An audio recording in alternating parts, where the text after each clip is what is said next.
Hello and welcome to mahindraguru.com's official YouTube channel and you are watching a session जहां आज हम आपके साथ डिस्कस कर रहे हैं रीजनिंग का वो सेक्शन जो कि बहुत ही ज्यादा अवेटेड था discussion. Yes, the SBI PO mains paper discussion, the question discussion from the SBI PO mains examination 4 June 2017 को हुआ। एक बहुत ही ऐसा एग्जामिनेशन जिसमें कई तरीके के नए क्वेश्चन फॉर्मेट देखे गए। टॉपिक्स सभी सेम थे, टॉपिक्स में कोई बदलाव नहीं था, बट यस क्वेश्चंस के फॉर्मेशन में, क्वेश्चंस की आंसरिंग में थोड़ा बहुत चेंज आया। सो इसी पैटर्न चेंज को आपके साथ डिस्कस करने के लिए एक और सेशन आप सभी के सामने आया है। पार्ट 1 हम कल अपलोड कर चुके हैं। So do watch the part 1 session to know the new pattern of machine input question. इसके अलावा न्यू पैटर्न मशीन इनपुट भी चैनल पे लग चुका है। सो आप डेफिनेटली इस नए तरीके के क्वेश्चंस को देखते चले, क्योंकि इन क्वेश्चंस को देखने के साथ ही आप अपने आने वाले एग्जामिनेशंस की प्रिपरेशन कर पाएंगे। तो चलिए आज देखते हैं किस तरीके का क्वेश्चन हमने आपके लिए इस सेशन में रखा है। So here comes a question जिसमें एक कोडेड पैटर्न की हम बात कर रहे हैं। कोडेड पैटर्न की अगर हम बात करें दैट मीन्स कहीं ना कहीं ये कोडेड इनइक्वलिटी और कोडेड ब्लड रिलेशन जैसा ही है, बट यस कोडिंग डिकोडिंग का इसमें बहुत ज्यादा पार्ट आता है, क्योंकि आपको साफ बोला जा रहा है कि इसी इंफॉर्मेशन को पढ़ के you have to solve the question. अब रीजनिंग में सबसे अच्छी बात यही होती है कि you just have to do is read upon the instructions को पढ़ने के साथ अगर आप उन्हें समझ पा रहे हैं सो डेफिनेटली क्वेश्चन का आंसर आप कर पाएंगे। So if we are getting all the instructions clearly तब हम आगे प्रोसीड करके इसके आंसर निकाल ही पाएंगे। अब इंस्ट्रक्शन की अगर हम बात करें तो इस पर बोला जा रहा है at the rate means either hour hand और मिनट हैंड इज एट 8। अब सोचने की बात नहीं है कि आवर हैंड और मिनट हैंड 8 कैसे हो सकता है, बस समझते चलिए और ध्यान करते चलिए कि एट द रेट का रिप्रेजेंटेशन इन्होंने बताया हमें 8 से, सो हम उसको 8 से रिप्रेजेंट करेंगे। हैश के लिए बताया गया कि आवर हैंड और मिनट हैंड जो है वो 5 को रिप्रेजेंट करेगा, सो हम इसको यही मान के चलते हैं। वहीं अगर हम डॉलर की बात करें सो डॉलर का रिप्रेजेंटेशन 4 के लिए आ रहा है। परसेंटेज की अगर हम बात करें तो उसका रिप्रेजेंटेशन 12 के लिए आएगा। एंड की अगर हम बात करें सो यस यहाँ पे उसका रिप्रेजेंटेशन 2 के लिए आएगा। और वहीं लास्ट साइन की अगर हम बात करें तो उसका रिप्रेजेंटेशन जो है वो 3 के लिए आएगा। सो ये सारे के सारे इंस्ट्रक्शंस है जिनको हमने समझ लिया और इन्हीं को हमें आगे प्रोसीड करना है क्वेश्चंस के सोल्यूशंस की तरफ जाने के लिए। तो लेट्स हेड अप ऑन आगे एक इंस्ट्रक्शन नोट क्या दिया हुआ है। और इंस्ट्रक्शन नोट के साथ ही स्क्रीन हो जाएगा जूम इन, ताकि आपको पता चल जाएगा कि हर तरीके से क्वेश्चन को कैसे कैसे और क्लियरली सॉल्व किया जा सकता है। सो अब अगर हम नोट देखें तो यहाँ पे बिल्कुल हम चाहेंगे कि स्क्रीन को जूम इन हो जाए आपके सामने, और वो हो भी गया। अब नोट जो दिया गया है उसको ध्यान से समझना। If two symbols are given, then by default first symbol, अगर हम बात कर रहे हैं यहाँ पे, then by default first symbol is considered to be the hour hand and second one is considered to be the minute hand। मतलब ये हुआ कि अगर आपको दो सिंबल दिए हुए हैं इंस्ट्रक्शन में या क्वेश्चन में, तो पहला वाला जो सिंबल है वो रिप्रेजेंट करेगा आवर हैंड को और दूसरा वाला जो सिंबल है वो रिप्रेजेंट करेगा मिनट हैंड को। और सारे के सारे टाइम जो कंसिडर होंगे वो कंसिडर होंगे पीएम पे, दैट मीन्स वो आफ्टरनून के बाद के टाइमिंग की हम बात कर रहे हैं। फॉर एग्जाम्पल आपके सामने एक एग्जाम्पल हमने रखा भी, एट द रेट हैश का मतलब दिया हुआ है 8:25 PM। और 8:25 PM कैसे आएगा, तो ऐसा जैसा हमने अभी प्रीवियस इंस्ट्रक्शंस में देखा था कि एट द रेट जो था वो 8 के लिए था, हैश था 5 के लिए, डॉलर की बात की थी तो वो 4 को रिप्रेजेंट कर रहा था, परसेंटेजेस की बात करेंगे तो वो 12 के लिए जा रहा था, एंड की बात कर रहे थे तो 2 के लिए जा रहा था, और ये लास्ट साइन था आपका 3 के लिए। सो अगर हमें पास यहाँ पे एट द रेट और हैश है तो eight the rate is representing 8, yes हमें ये पता चल गया, और हैश जो है वो 5 को रिप्रेजेंट कर रहा है। और as per the instruction given above first symbol आपका आवर हैंड की तरफ जाएगा और सेकंड वाला जो है वो मिनट हैंड की तरफ जाएगा। तो जब हमें आवर हैंड और मिनट हैंड का पता है तो फर्स्ट वाले को तो हम एज इट इज रखेंगे और दूसरा मिनट हैंड का हम मिनट्स में ले लेंगे। तो 5 पे कांटे का मतलब होता है 25 मिनट। दैट इज वाई यहाँ पे टाइम जो कंसिडर हो रहा है वो कंसिडर हो रहा है 8:25, और सारे के सारे टाइम पीएम पे चल रहे थे। दैट इज वाई 8:25 के साथ हम पुट ऑन कर रहे हैं क्या, पीएम को। So hope you have got the point कि किस तरीके से इनको प्रोसीड करना है। तो क्वेश्चंस को सॉल्व करके देख भी लेते हैं कैसे हम किस तरीके से इसको प्रोसीड करेंगे। So here comes a question. अब क्वेश्चन को बहुत ध्यान से समझना क्योंकि आपको इसको आंसर करना है सिंबॉलिक फॉर्म में ही। अब क्वेश्चन के सामने हम आपके यहाँ पे जरा इंस्ट्रक्शंस रख देते हैं जिनको हमने प्रीवियसली डिटरमाइन किया था, ताकि आपको दोबारा उनको निकालने की जरूरत ना पड़े, और आप भी जब इन क्वेश्चंस को सॉल्व करें तो आप इन इंस्ट्रक्शंस को साइड बाय साइड लेके चलेंगे हमेशा, ताकि आपको कहीं पे भी रेप्लिकेशन में या रिप्रेजेंटेशन में या रिप्लेसमेंट में प्रॉब्लम ना आए। Now let's look upon the question. Question में बोला जा रहा है इफ ए टेक्स 25 मिनट्स। अब ए 25 मिनट ले रहा है रेलवे स्टेशन पहुंचने में, to reach the railway station, and is train is scheduled at hash and. अब टाइमिंग क्या दी हुई है कि उसकी ट्रेन जो है वो हैश और एंड पे स्केड्यूल है। अब हैश और एंड पे स्केड्यूल है, दैट मीन्स हैश का मतलब तो 5 हो गया, क्योंकि हमने अभी नोट इंस्ट्रक्शन में देखा था कि फर्स्ट वाला सिंबल जो है वो आवर हैंड को रिप्लिकेट करेगा और दूसरा वाला तो फिर मिनट्स को करेगा, और एंड की वहीं पे अगर हम बात करें तो 2, दैट मीन्स यहाँ पे हम 10 की बात कर रहे हैं। सो ट्रेन का डिपार्चर टाइम या शेड्यूलिंग टाइम जो है वो 5:10 है। होप ये क्लियर हो गया होगा। इसको हम जरा सीधा सीधा सा लिख के अगर आपको बता दें तो आप ज्यादा आसानी से समझ पाएंगे कि हैश एंड का मतलब हो गया 5:10 PM, क्योंकि ये ट्रेन जो शेड्यूल्ड है ये 5:10 को शेड्यूल्ड है।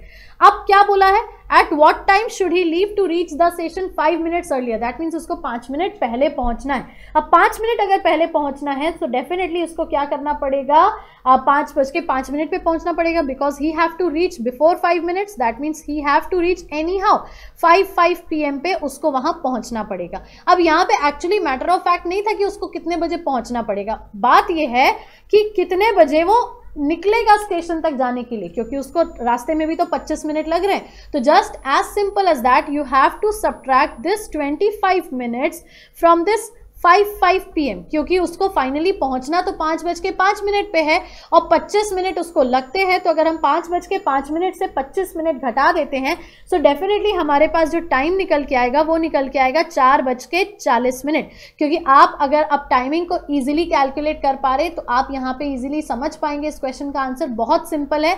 5:10 पे ट्रेन को शेड्यूल किया गया है डिपार्चर के लिए, स्टेशन पे उसका पहुंचना 5:05 पे मैंडेटरी है, पर 5:05 पे पहुंचने के लिए उसको 25 मिनट पहले निकलना पड़ेगा। तो वो कितने बजे निकलेगा, वो निकलेगा 4:40 पे। और 4:40 की अगर हम बात करें तो यस, अब हम यहां से देख लेंगे 4 का रिप्रेजेंटेशन डॉलर से हो रहा है। सो यस, अगर हम 4 को रिप्रेजेंट करें या रिप्लेस करें तो डॉलर से कर देंगे। और मिनट्स की अगर हम बात करें 40 मिनट होता है जब कांटा 8 पे होता है, दैट मीन्स अब हमें यहाँ पे लेना पड़ेगा @ का साइन। मतलब अब हमारा जो इसका आंसर होगा वो हो जाएगा $@ की अगर हम बात करें। So yes, option number 4 would be the right answer for this particular question. तो ये दिख बहुत डिफिकल्ट रहा था, पर इन्हीं इंस्ट्रक्शन के बेस पे जब हमने आंसर निकाला सो होप अब आप इस क्वेश्चन को सॉल्व करने में आसानी महसूस करेंगे। चलिए एक क्वेश्चन और देख लेते हैं। अगर समझ में नहीं आया तो do watch this session once again so that आपको क्लियरली सारे पॉइंट्स पता चल जाए। एक और क्वेश्चन सॉल्व करते हैं इसका सेम इंस्ट्रक्शंस पे बेस, और सेम इंस्ट्रक्शंस की बात होगी तो वही @ का मतलब 8 हो गया, हैश का मतलब 5 हो गया, और वही सारे के सारे जैसे इंस्ट्रक्शंस दिए हुए थे तो उन्हीं इंस्ट्रक्शंस पे बेस आपको इस क्वेश्चन को भी सॉल्व करना है। सो होप आप यहाँ पे अब कोई भी प्रॉब्लम ना फेस करें और क्वेश्चन को सॉल्व करना शुरू कर सकते हैं। बिल्कुल ये परसेंटेज का साइन है, so do not gate confused about that. अब बोला जा रहा है if a train departed from a station, अगर एक ट्रेन स्टेशन से डिपार्ट कर रही है कब, इस पर्टिकुलर टाइमिंग पे, टाइमिंग जो दी हुई है, और अगर हम इस टाइमिंग को चेंज करें तो टाइमिंग का मतलब ये हो जाता है 4:15। 4:15 पे ट्रेन डिपार्ट कर रही है। क्यों कर रही है, क्योंकि एंड का अब यहाँ पे अच्छा एक गड़बड़ हो गई है, 4:15 नहीं होगा, ये होगा 2:15, क्योंकि एंड का मतलब जो है वो है 2 और नेक्स्ट साइन का मतलब है 3, दैट मीन्स वो रिप्रेजेंट करेगा 15 मिनट्स को। तो 2:15 पे ट्रेन डिपार्ट करेगी। अब ट्रेन को डिपार्ट करने के बाद लग रहा है कितना, 2 घंटा लग रहा है, दैट मीन्स वो 2 घंटे बाद अपने गंतव्य पे या डेस्टिनेशन पे पहुंच रही है। और जब 2 घंटे बाद पहुंच रही है दैट मीन्स उसका जो डेस्टिनेशन रीचिंग पॉइंट है वो हो जाएगा 4:15 और ये भी रहेगा PM ही। और हमसे क्वेश्चन में यही पूछा था कि then when it will reach to the destination, तो 2 घंटे बाद वो पहुंच रही है। सो डेफिनेटली डेस्टिनेशन पे वो पहुंचेगी 4:15 पे, और 4:15 को अगर हम सिंबल्स के अकॉर्डिंग रिप्रेजेंट करेंगे तो 4 का मतलब हो जाता है डॉलर, और वहीं 15 की अगर हम बात करेंगे सो वो आपके लास्ट साइन से सिंबल करता है, that means dollar and sign आपका इस पर्टिकुलर क्वेश्चन का आंसर होगा, जिसके हिसाब से हम बिल्कुल कह सकते हैं कि option number 1 is the right answer. So hope ये वाला क्वेश्चन भी आपको क्लियर हो गया होगा। सिंपल सी बात है, टाइमिंग को हमने रिप्रेजेंट कर दिया है सिंबल से और उन्हीं सिंबल्स के अकॉर्डिंग हम आंसर निकाल रहे हैं, और बस प्लस माइनस करके according to the options answer आपके सामने होगा। एक और क्वेश्चन देख लेते हैं इसका, a person has to catch a train. अब समझना यहाँ पे अगेन वही इंस्ट्रक्शंस बेस है, तो एक बार फिर से इस पेज पे इंस्ट्रक्शंस आपके आ जाते हैं तो आप ही के लिए आसानी होगी। So do watch this instructions once again and then solve the questions, right, क्योंकि इन्हीं इंस्ट्रक्शंस के अकॉर्डिंग ही आपको क्वेश्चंस के आंसर्स मिलेंगे। अब क्वेश्चन को समझे, a person has to catch a train that is scheduled to depart @%, मतलब अब ट्रेन का डिपार्चर टाइम कितना रखा गया है, @%। का मतलब क्या हुआ, 8:12 है, दैट मीन्स 8 बजे ही होगा। सो डेफिनेटली क्वेश्चन पढ़ते जाइए और उसको ब्रेक करते जाइए तो जल्दी ही सॉल्व हो जाएगा। अब आगे बोला है it takes the person 4 hours and 15 minutes to reach the railway station. अब एक इंसान जिसको ट्रेन पकड़नी है जो 8 बजे छूट जाएगी, उसको स्टेशन पहुंचने में लगते हैं 4 घंटे 15 मिनट अपने घर से। सो पूछा जा रहा है at what time should he leave from his home for the railway station to arrive at least 25 minutes before. 25 minutes before उसको पहुंचना है, तो दैट मीन्स अगर वो 25 मिनट पहले पहुंचना चाह रहा है, दैट मीन्स उसको एनी हाउ समहाउ स्टेशन पे 7:35 पे आना पड़ेगा। अब जब 7:35 पे उसको स्टेशन पे आना पड़ेगा, तो 7:35 से अब 4 घंटा 15 मिनट भी माइनस होगा। क्यों 4 घंटा 15 मिनट माइनस होगा? क्योंकि उसको स्टेशन पहुंचने में टाइम लग रहा है 4 आवर्स 15 मिनट्स का। तो simply you have to do is 7:35 में से अब हम सब्ट्रैक्ट करेंगे 4:15 को और मिल जाएगा हमें हमारा फाइनल आंसर।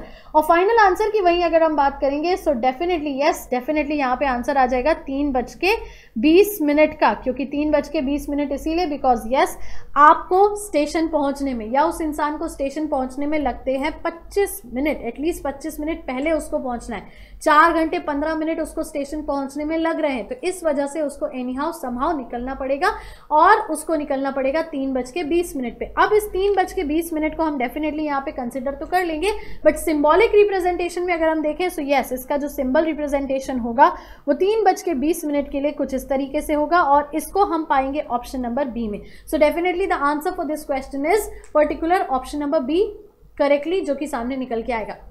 सो ये क्वेश्चंस बिल्कुल भी डिफिकल्ट नहीं थे, कोडिंग डिकोडिंग पे बेस थे। और कोडिंग डिकोडिंग की अगर हम बात करें और कोडिंग डिकोडिंग के मैटर ऑफ फैक्ट्स की बात करें, तो again the instruction based conditions was given here in particular this question.